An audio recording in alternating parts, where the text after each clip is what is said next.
आपको ध्यान होगा जिस दिन लॉकडाउन शुरू हुआ था उस दिन भारत में 500 केस थे। अब भारत के केसेस 12,000 के करीब हो गए। अब इससे निष्कर्ष ये ना निकाल लीजिएगा कि लॉकडाउन फेल हो गया है, नहीं, केसेस तो बढ़ने ही थे, इन्फेक्शन बढ़ना था। हमें ये देखना होगा कि अगर ये लॉकडाउन ना होता तो इन्फेक्शन कितना बढ़ता। बाकी दूसरे देशों को आप देखें तो उनका बहुत तेजी से बढ़ा है।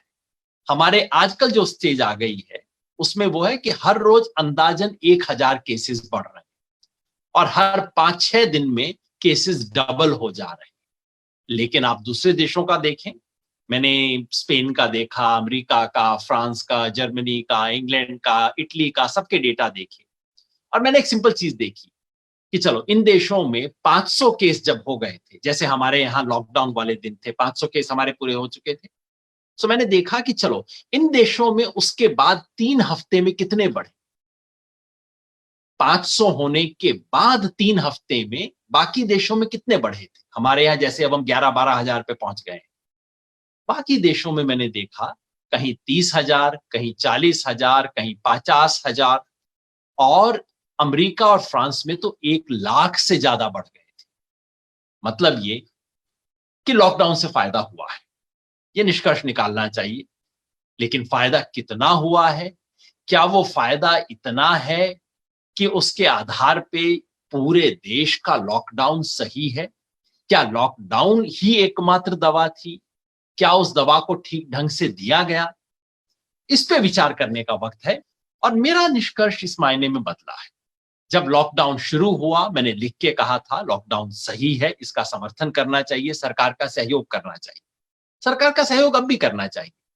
लेकिन जिस तरीके से इस लॉकडाउन को लागू किया गया उसके बारे में फिर मैंने 1 हफ्ते बाद लिखा कि ये तो लगता है कि इतनी बड़ी दवा डाल के हम इसका पूरा फायदा नहीं उठा पाएंगे, क्योंकि इससे जो मुसीबत पैदा हुई है उसकी तरफ सरकार ध्यान नहीं दे रही।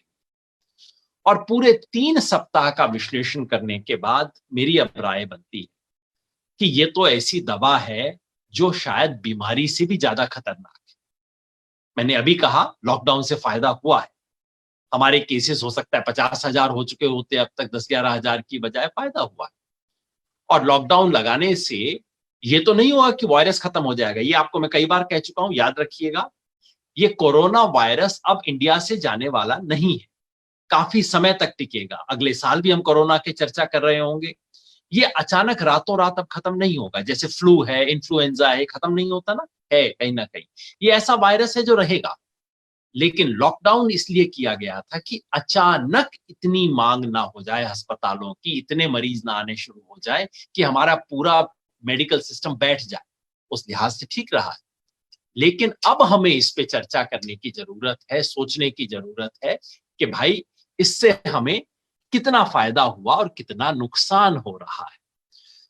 जो मजदूरों की स्थिति है, अप्रवासी मजदूरों की, उस पर तो अभी हम चर्चा करेंगे। किसानों के साथ जो हो रहा है, बेरोजगारी जो देश में फैल रही है, मैंने एक लेख लिखा था ये कहते हुए कि देश में इसके कारण लगभग 12 करोड़ लोग बेरोजगार हो गए हैं। 12 करोड़ लोग बेरोजगार, सोचिए कितनी बड़ी आफत है पूरे देश के लिए। सब कुछ ठप हो गया है। कुछ लोग हैं, कनिका करके एक महिला है जिन्होंने एक पोर्टल चलाया है, वो केवल ये देख रहे हैं कि कितने लोग लॉकडाउन के कारण मृत्यु हो गई। तो कोरोना वायरस की वजह से अभी तक कोई 500 लोगों की डेथ हुई है और लॉकडाउन की वजह से कोई 300 लोगों की डेथ हो गई। लेकिन इसको छोड़ दीजिए, अगर आप आगे देखें, ये लोग जिनके घर में पैसा नहीं है, मजदूर हैं, मजबूर भी हैं, आज वापस जा रहे हैं, बच्चों को खाना नहीं खिला पा रहे, इनमें से कितने लोगों की डेथ हो सकती है। हमारे देश में सिर्फ मैल न्यूट्रिशन की वजह से, अच्छा खाना, पौष्टिक खाना न मिलने की वजह से हर साल 73,000 लोग मरते हैं। इस साल कितना होगा? अगर ये आंकड़ा 10% बढ़ गया, 20% बढ़ गया, 73,000 की बजाय 85,000, 90,000 हो गया, तो सोचिए, इधर कोरोना से बचाया, उधर खोया। कोरोना से गए ज्यादा बुजुर्ग लोग और इधर मरे ज्यादा बच्चे। फायदा के नुकसान?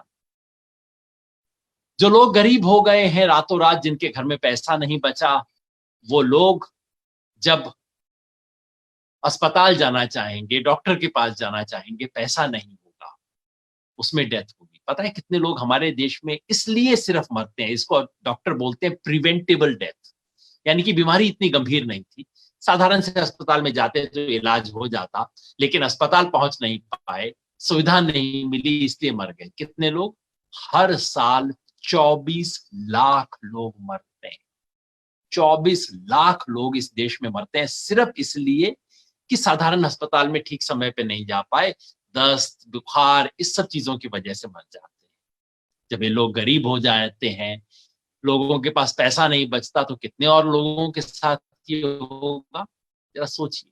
सोच के मेरी रूह कांपती है और मुझे लगता है कि ये जिस तरह का लॉकडाउन ये हो रहा है, यानी कि सब कुछ बंद, और बंद करने के बाद जो लोग बंद हो गए उनके लिए कुछ भी नहीं। सरकार ने एक घोषणा तो की है कि जिनके पास राशन कार्ड है उनको एक्स्ट्रा राशन दिया जाएगा, और अच्छी घोषणा है। लेकिन ये जो शहरों में लोग बंद हैं, गांव में इतने लोग हैं जिनके पास राशन कार्ड नहीं है, उन सब के लिए व्यवस्था कुछ नहीं। और सरकार कह रही है कि भाई हमने तो दे दिया पैकेज। देखिए, पूरे दुनिया के आंकड़े इस वक्त हमारे सामने हैं। मैं अमेरिका से वो तुलना नहीं करता कि अमेरिका ने इतने डॉलर खर्च कर दिए, हमने कम किए। भाई हम तो गरीब देश हैं, लेकिन जितनी चादर हो उतना पैर पसारना चाहिए, सही बात है। हमने अपनी चादर का कितना पांव पसारा है?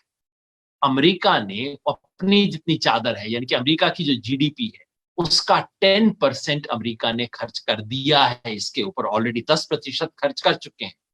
और हमने कितना किया है? कहा है 1%, एक्चुअली दिया है आधा परसेंट। भारत की अपनी जीडीपी का सिर्फ आधा परसेंट खर्च किया है। करने की जरूरत है।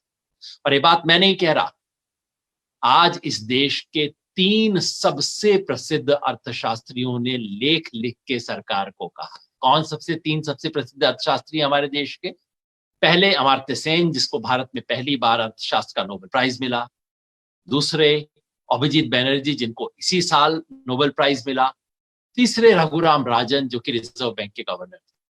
तीनों ने मिलकर आज एक लेख लिखा है इंडियन एक्सप्रेस अखबार में, और तीनों कह रहे हैं हाँ, सरकार को पैसा बचाना चाहिए, सब जरूरी बातें हैं, लेकिन सरकार होती किस काम के लिए? सर, भूख को बचाना इस वक्त सबसे बड़ी प्रायोरिटी है।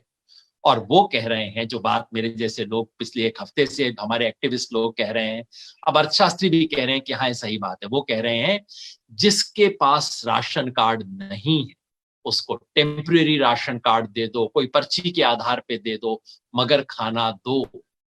वो भी याद दिला रहे हैं कि हमारे देश के अन्न के भंडार भरे हुए, इस देश को अपनी सुरक्षा के लिए 20 लाख टन, या कहिए 20 करोड़ क्विंटल, मुझे क्विंटल की भाषा ज्यादा समझ जाती है, 20 करोड़ क्विंटल की बोरियां इस देश में चाहिए सुरक्षा के लिए। इस वक्त हमारे पास 80 करोड़ के करीब पड़ी है, और ऊपर से खरीद और हो रही है मंडियों के अंदर, गेहूं की खरीद।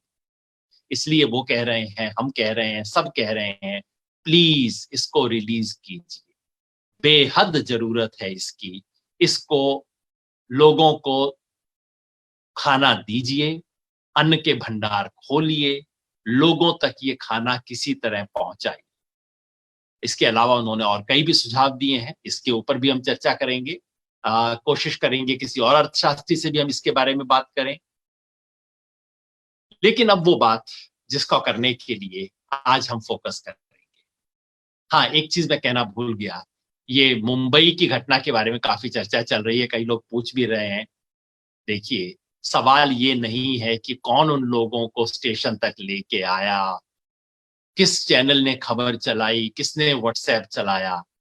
असली बुनियादी सवाल है कि लोग भूखे हैं, इन्हें पागल कुत्ते ने नहीं काटा है, भूखे हैं, कुछ नहीं है। आप समझिए, अगर आप कहीं अटके हुए हो दुबई में, न्यूयॉर्क में, खाने को नहीं हो, कमाने को नहीं हो, बाहर जाने की अनुमति नहीं हो, क्या करेंगे? फोन करेंगे ना, भैया किसी तरह से इंडिया वापस जा सकता हूं। तो यही वो कोशिश कर रहे हैं। असली समस्या का समाधान कीजिए, हर चीज में दोषारोपण मत कीजिए। और किसी ने तो इसको हिंदू मुसलमान भी बना दिया, क्योंकि स्टेशन के सामने मस्जिद थी तो अब हिंदू मुसलमान भी बना गया। भाई मेहरबानी कीजिए, इस देश में संकट है, कम से कम इस किस्म की वाहियात बातें ना हो, सही सवाल पे चर्चा करें। और सही सवाल ये है कि दिक्कत है जिसका समाधान करना होगा।